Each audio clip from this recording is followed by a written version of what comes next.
নমস্কারম সুস্বাগতম। উফ, চুলটা কিছুতেই ফু দিয়ে সরলো না।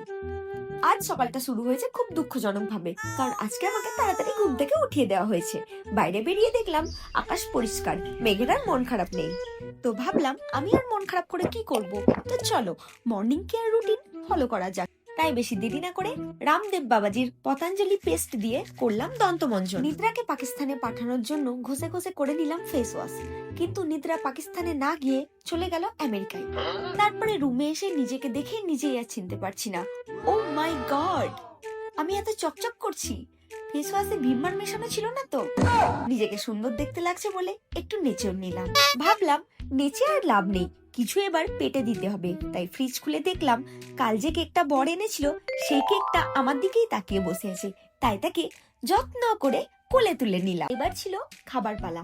ভাইরে ভাই, একটা বাইট নেওয়ার পর বুঝতে পারলাম এত ভালো খেতে কেন আর বরের জন্য রাখা যাবে না, সবটাই নিজের পেটকে দিতে হবে। সবশেষে আমি একটা কথাই বলতে চাই, সবাইকে অনেক ভালোবাসা আমাকে এতক্ষণ ধরে সহ্য করার জন্য।